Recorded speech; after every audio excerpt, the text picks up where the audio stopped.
Kings and queens, movie stars, and visitors from around the world have all enjoyed Victoria's Fairmont Empress Hotel. The Empress opened its doors on January 20th, 1908. Bruce Kirkpatrick has This Week in History.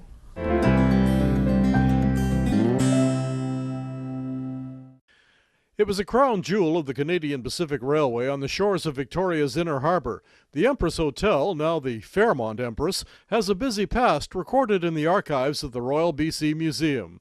In 1901, land was reclaimed in the James Bay mudflats, land upon which the Empress was built.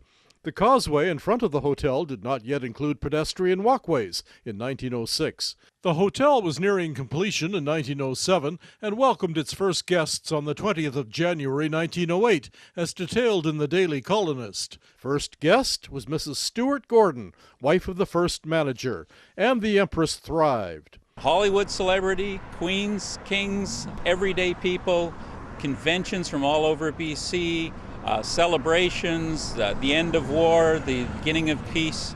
1917, an Empress Hotel menu advising no beef available on Tuesdays and Fridays. Rationing, it was wartime, saving meat for the troops overseas. 1929, Winston Churchill, in the hat on the right, came to address Victoria's Canadian Club. 1937, an Empress Hotel menu celebrating the coronation of George VI. The King and Queen Elizabeth, mother of our current Queen, visited the Empress in 1939. The royal tour came through to prepare people for what everybody thought was the inevitable war that was coming, and it was coming. The Empress Hotel was designed by Francis Rattenbury, who also designed the buildings next door, his two architectural masterpieces. The hotel was added to the National Register of Historic Sites in 1981. But in 1966, there was talk of tearing the whole thing down. There was a serious discussion about that, about going modern. It was defeated, and they launched Operation Teacup to save the grand old lady. In the 1950s, bellman Earl Taylor was part of the Empress bowling team and left his shoes behind. In 2003, Eleanor Stewart came to tea on her 100th birthday, bringing Theodore with her, a bear she got in 1908, a Steve bear with a button in his ear.